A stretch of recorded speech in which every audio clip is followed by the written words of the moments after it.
This is a very good engine.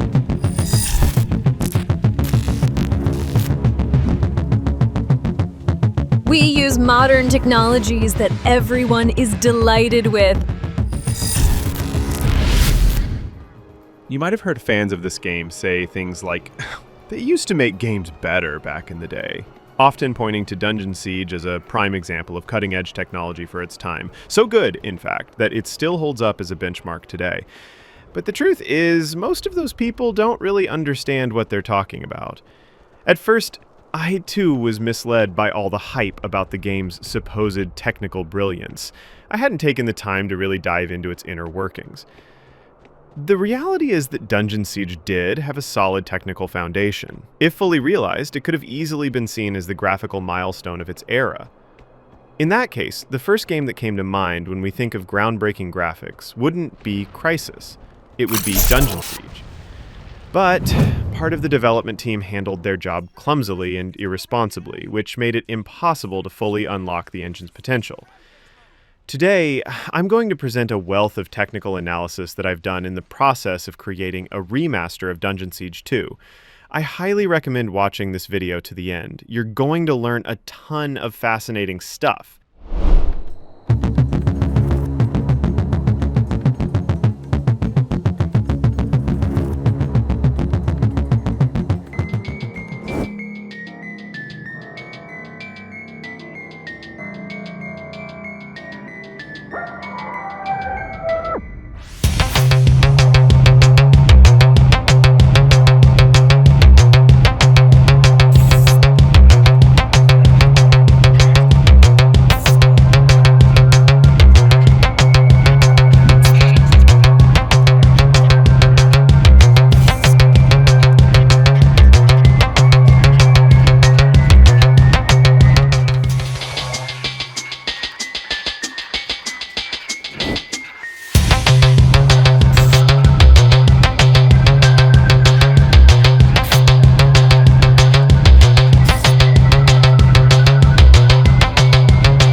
As you can see, a lot of important work has already been done.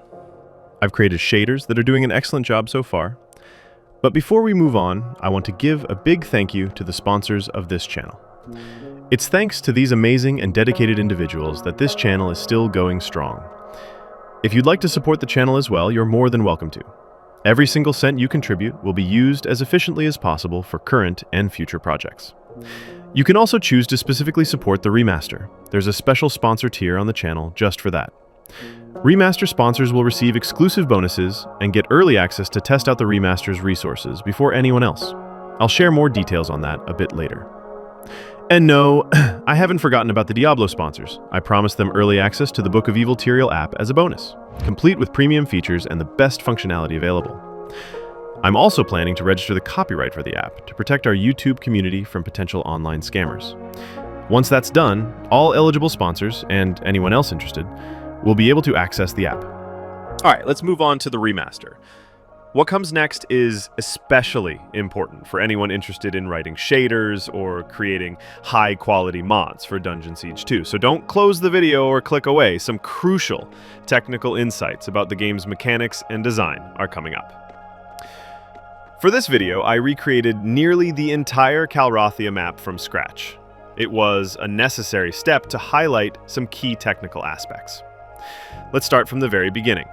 If you've noticed, the game's color palette is almost entirely grayscale, black, white, and gray tones. Ever wondered why that is?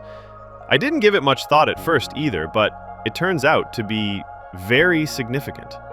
Take the Dryad City, for example. It's built in a style that resembles dried bamboo. At first glance, that might seem like a logical artistic choice, but in reality, it's a very clever trick by the developers to hide the lack of proper texture tiling in their seamless textures. To make the absence of proper seamlessness less noticeable, the developers deliberately downgraded the texture quality, giving them a slightly blurry appearance. And to further mask this, they made most of the textures monotone and monochrome with extremely low color saturation. In other words, instead of creating real seamless textures, they just desaturated and blurred them on purpose. Honestly, that's a pretty cringe design decision. Visually, it's almost unnoticeable. You'll probably just think the textures are low quality. But if you ever try writing a proper shader, upgrading the textures, or replacing them altogether, that's when you'll finally see what the developers were trying to hide from you all along.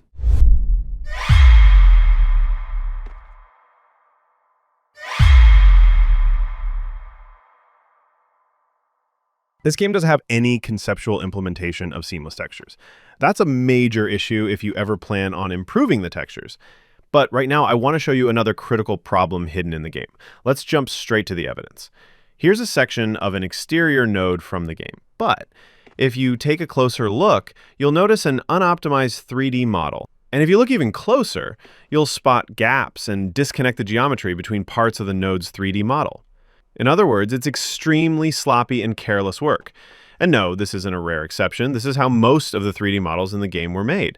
In many cases, the polygon count is 3 to 5 times higher than necessary. And the lack of attention to proper modeling is painfully obvious. So what does this mean in practice? Well, this approach creates serious technical problems for the game.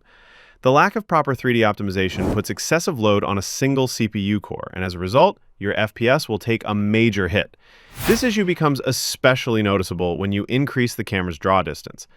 Later, I'll show you how this technical failure has a massive impact on one of the game's key mechanics. But I'll say this personally, in all the years I've worked in the IT field, I've never seen such clumsy and irresponsible work before. If someone watching this video right now has experience with shader development, they've probably already realized that these critical flaws alone are enough to cause major issues for the game's shader system. And let me remind you, shaders are the foundation of any game's graphics. But let's take it step by step. At a basic level, the game supports Shader Model 3.0, which back in the day was a huge technical achievement and a strong argument for making this game something truly next level.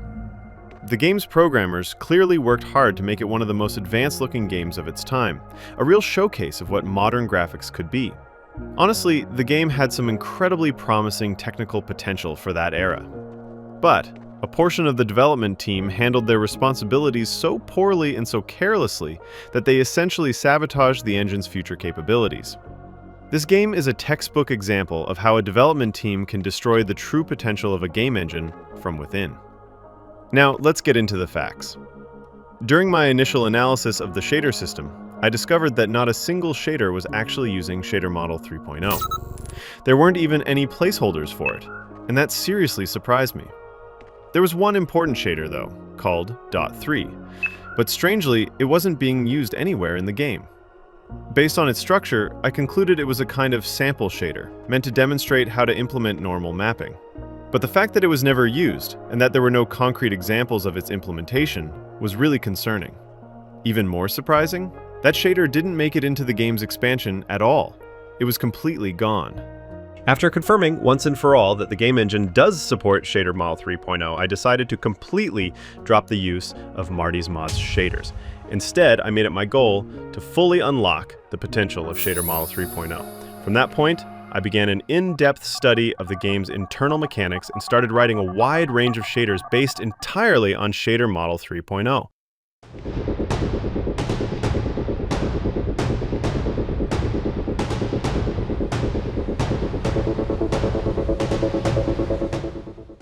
This was no easy task. It took me 3 full months of dedicated work. I completed a massive amount of shader development using nothing but DirectX 9.0C. I applied every available method the game engine allowed, and the result? A highly advanced parallax occlusion mapping shader. Achieving something like that on DirectX 9.0C is extremely rare. You have to understand, writing shaders at this level on a foundation like DirectX 9.0 is not an easy challenge, but I pulled it off. It wasn't easy at all, but I made it happen. However, thoughtfully, during this shader development process, I stumbled upon some very specific and critical issues within the game, problems that no one had ever documented or discussed before. And honestly, that's no surprise. I'm the only one who has studied the mechanics of this game so deeply and thoroughly since it was released. In fact, I'm the first person in 20 years to write proper, high-quality shaders for this game. So it's no wonder I was the first to uncover these serious flaws. This isn't just about swapping out textures at the modding level. This is a deep, technical breakdown of the game's core systems. This is full-on remastering. A truly massive amount of work has been done here. Let's move on to the next critical flaw in the game's mechanics. If you rotate a node along the Z-axis in the game's editor and then attach it to another node that hasn't been rotated, the result will appear to be a single unified object visually. But in reality, it will consist of 2 parts facing in completely different directions. This is a major issue for shaders that calculate light direction, specular highlights, and other effects that rely on object orientation in 3D space. The tangent, normal, binormal vectors will differ between the parts because the transformation from world space to tangent space is not consistent. This means calculations for view dir and light dir in tangent space will be incorrect on some parts of the geometry. I won't go into even more detail here. This topic is extremely complex and would take too much time to fully explain. To demonstrate this critical problem in action, I built a custom test location. The Z-axis orientation is clearly marked with arrows, so you can easily see which nodes have been rotated and which have not.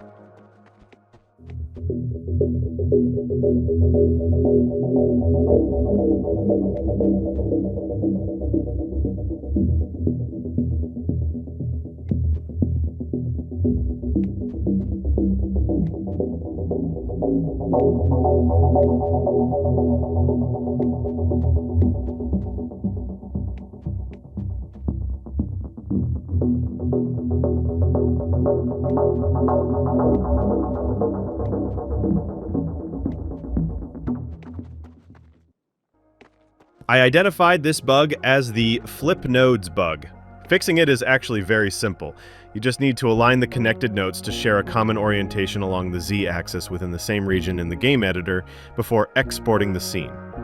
But instead of fixing this issue properly, the game's developers chose to avoid it in various ways. They worked around the problem by not combining certain shader methods. Light calculations inside shaders, dynamic camera systems, and normal map usage. In other words, rather than solve a critical but relatively easy problem, they deliberately avoided implementing the very shaders that Shader Model 3 was meant to support. Honestly, this is a technical crime, and specific members of the development team should have been held accountable for it. I think that's all the technical problems with this game. Not even close. There's another critical issue, one so severe that it forced me to completely rebuild almost the entire Calrathia map from scratch. Take a look. When I began integrating my shader into the Calrathia map, I noticed serious lighting issues affecting the nodes.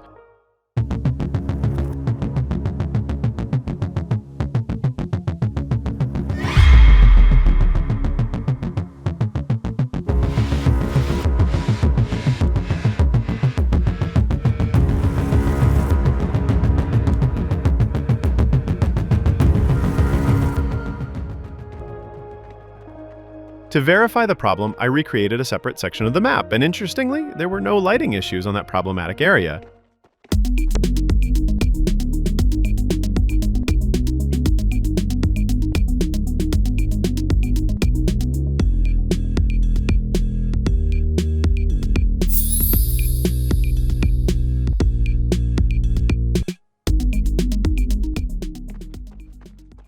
What you're seeing now is a nearly fully recreated version of Calrathia, where node lighting works as it should. And now I think you finally understand why I had to rebuild the map in the first place. In simple terms, a huge number of nodes in the original game are broken. And that's really bad news, because it means nearly all of the game's maps need to be replaced. The developers shipped broken maps in the final release. That's pure irresponsibility and a huge sign of disrespect toward the Dungeon Siege fan community. I think by now you understand just how challenging the conditions are under which I'm building this remaster. I'm taking on the work the original developers abandoned and never came back to. I've accomplished things the original programmers of this game could only dream of bringing to life.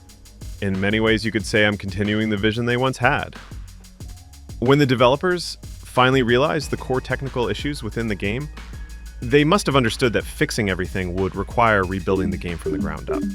So instead of addressing the problems, they switched into old-school dev mode. Don't fix it, hide it, with style, art direction, and graphical compromises. That's a technical crime against the Dungeon Siege fan community. Dungeon Siege 2 may look like a masterpiece of optimization, but in reality, it's a tragic example of how part of the dev team sabotaged the game's long-term potential. In truth, it was the level designers who saved this game. They gave it a unique and immersive atmosphere that carried the entire experience. These are the people who truly deserve our respect, because thanks to them, the game was preserved, even though it lost a huge portion of the groundbreaking features originally envisioned by the programmers.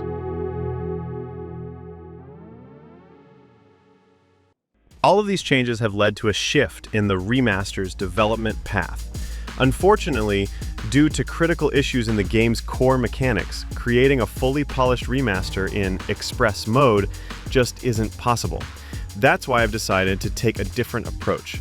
I'm going to try writing a custom game server, launch it, and then gradually add, fix, and update various aspects of the game.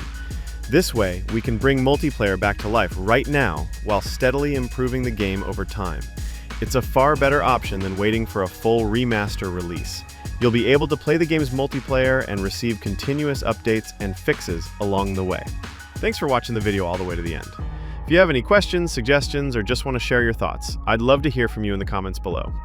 You can also follow the ongoing progress of the Remaster project through the official Remaster Discord community. The link is in the video description.